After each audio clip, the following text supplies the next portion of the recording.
Story: The House of Cards. Some people destroy their lives with a single decision.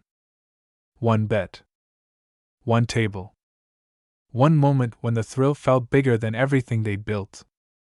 This is a story about one of those people. And the husband who refused to let her disappear into it. The House of Cards. The 90s. A mid-sized law firm in the city. The kind of place where ambition was the only currency that mattered. They were both lawyers before they were anything else. That was the thing about them. Their identities were completely built around the work. The late nights. The case files. Arguments mapped out like chess games. Everything else came second. For months they were just colleagues. Cordial. Professional. Occasionally competitive in the way lawyers are. Which is to say, always. Then one case changed everything. It was a civil dispute. Complex. The kind where the documentation alone filled 3 filing boxes. And the opposing counsel was both excellent and deeply unpleasant. They were assigned to it together. The first week was awkward. 2 strong personalities. 2 different approaches. Limited office space. A deadline that didn't care about either of them. By the second week, something shifted. They started finishing each other's thoughts. Not literally, but close. She'd see an angle he'd missed. He'd catch a flaw in her argument before she presented it. They moved like a single system. They won the case. And somewhere between the final hearing and the celebration dinner, they both realized the win wasn't the most important thing that had happened. 6 months later, they got married. Small ceremony. Practical.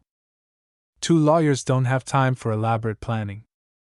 And they both secretly preferred it that way. The guests were mostly colleagues. People who understood the world they lived in.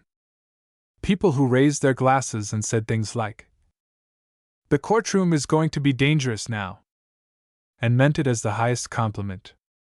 Their first home was an apartment 2 blocks from the firm. On purpose. 2 children in 4 years. A boy first, then a girl. They made it work the way high-functioning people always do. By optimizing everything. Schedules. Childcare. Division of responsibilities. It wasn't romantic. But it was effective. And it was good. For a while, it was genuinely good. They were proud of what they built. 2 careers. 2 kids. A home that was organized and full and loud in the best way. The 90s were moving fast. The world was changing. And they were changing with it. Then she stopped moving forward. He didn't notice at first. That's the honest truth. He was busy. Cases stacked. Clients demanding. The kind of professional life where weekdays blur and weekends barely exist. So when she started getting irritable, he assumed it was stress. When she snapped at him over small things, he let it pass. When her complaints became more frequent. The money, the chores, the groceries, the schedule. He apologized and adjusted and tried harder. It didn't help. She complained that he wasn't earning enough. Despite the fact that they were financially comfortable. She complained about household things he'd genuinely taken care of. She invented grievances on days when nothing had actually gone wrong. He'd come home from a 14-hour day. And she'd have something waiting. He started dreading the front door. He's a lawyer. He doesn't accept things at face value. It's literally his job to ask questions until the real answer surfaces. So he started asking questions.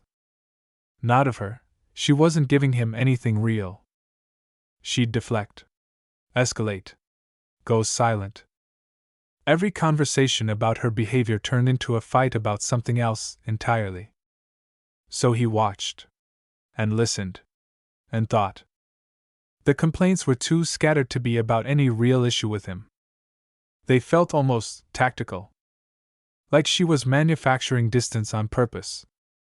But why? He had no idea. Until he called his friend. This friend wasn't a lawyer. He worked in an entirely different world. Sharp. Street smart. The kind of man who knew how to move through a city without being noticed. He'd known him since university. 20 years of friendship. The kind you don't explain to people. You just know it's real. He told his friend everything. The behavior. The complaints. The feeling that something underneath all of it wasn't adding up. His friend listened without interrupting. Then he said, "Give me 2 weeks." He didn't ask what that meant. He just said yes. He went back to his life. Filed motions. Prepared briefs. Put his kids to bed. Sat across from his wife at dinner. And spoke in the careful, neutral tones of two people who've stopped trusting each other without saying it out loud. She seemed tense in a way she was trying to hide. He now understood that as a clue. One weekend, his friend called. He said, "I'm starting to see something. Give me a few more days." He said, "Take your time." What his friend had found, over the following days, was a pattern. On days when her husband was in court, or deep in a case, she would leave the house around mid-morning. Not for errands. Not for appointments. She went to a location in a part of the city either of them frequented. A building with covered windows. A side entrance. The kind of place that didn't advertise. His friend, patient and invisible, kept watching. The third time she went, he followed her inside. It was an underground gambling hall. Not the glamorous kind from films. The real kind. Low light. Cigarette smoke. Card tables covered in green felt. Men and women with their eyes fixed on the game. Like nothing else in the world existed. She fit in completely. She knew people there. Not in passing. She knew them the way regulars know each other. His friend watched her play. Watched her lose. Watched her reach into her bag and pull out more cash. Watched her face shift through that specific sequence. Hope, calculation, desperation, resolve. The sequence that belongs to people trapped in something they can't stop. He watched for 2 hours. Then he left. The call came that night. His friend didn't soften it. He explained everything. The location. The frequency. How long it appeared she'd been going. The way she moved through the space. Not like someone visiting. Like someone who lived there. And then the part that changed the temperature of the room. She was in debt. Significant debt. The kind she hadn't been able to hide from the people she owed. But had been able to hide from her own husband. Names were mentioned. Amounts referenced. She was in over her head. And she was terrified. He sat with this for a long time. Not angry. Processing. Because suddenly, everything made sense. The complaints. The manufactured chaos. The constant irritation. She wasn't angry at him. She was drowning. And the only way she knew how to manage it was to keep him focused on everything except the truth. As long as he was defending himself against accusations about the grocery run or the recycling bin. He wasn't looking at the bank statements. She'd been buying herself time. And running out of it. He called his friend back. He said, "I want to handle this. But not the way she's expecting." His friend understood immediately. This was the man who'd known him for 20 years. He knew exactly what that tone meant. They talked for an hour. By the end of the call, they had a plan. Not a legal plan. Not a confrontation. Something else entirely. Something she would never see coming. It started with a phone call to his wife. Not from him. from a number she didn't recognize. The voice on the other end was calm, professional, cold. It said it was representing a collection group. That her outstanding balance had been consolidated. That they were offering a one-time resolution. A meeting in person, at a specific address, at a specific time. She went pale when she took that call. He wasn't in the room. But he knew. Because his friend was. She showed up to the meeting. Of course she did.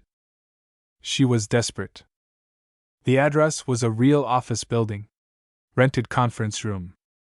His friend sat across the table from her. Dressed in a way that communicated authority without any specific title. He laid out, calmly and precisely, exactly how much she owed. Exactly to whom.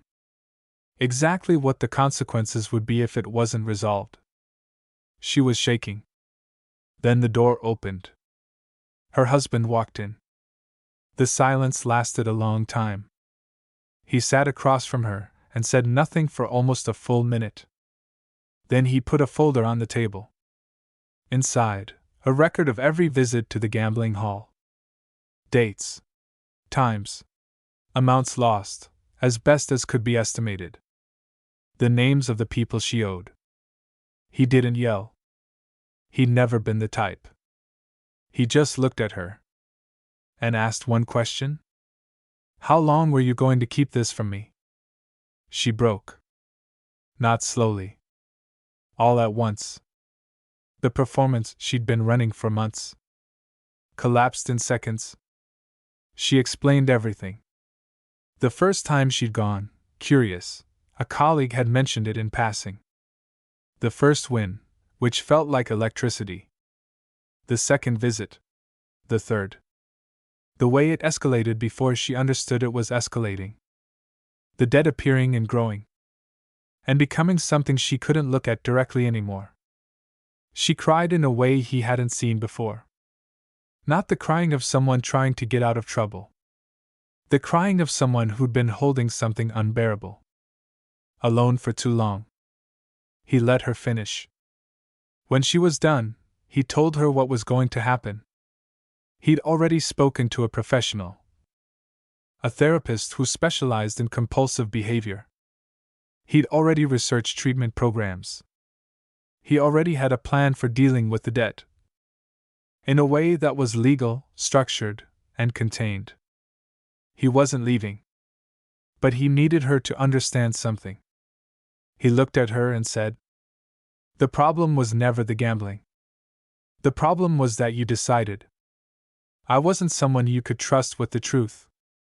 That landed harder than anything else. What followed was the real work.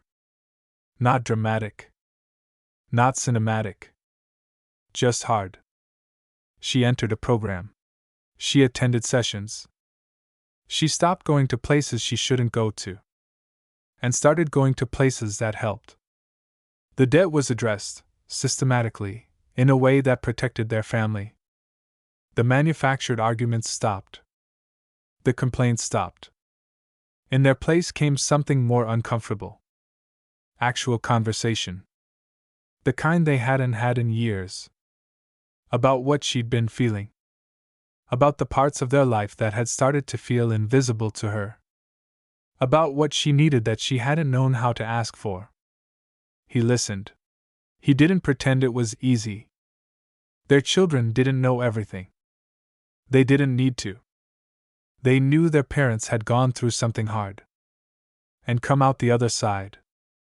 They could feel the difference in the house. A new honesty that hadn't been there before. Less performance. More presence. The boy, older, asked once if everything was okay. His father said, "It is now." And meant it. Years later, when friends asked how they'd survived it. Because people could tell something had happened, even without knowing what. He would think for a moment before answering. He'd say, "We survived it because she was worth fighting for. And because I figured out that confronting someone isn't the same as losing them." She would add quietly, And because he didn't walk away when he found out who I'd become. They started as colleagues. They became partners. They nearly broke. And then, in the hard, unglamorous, slow way that real recovery works, they rebuilt. Not the same thing they had before. Something different. Sturdier. Earned. Two lawyers who knew better than anyone that the truth always surfaces eventually. This time, when it did, they were ready.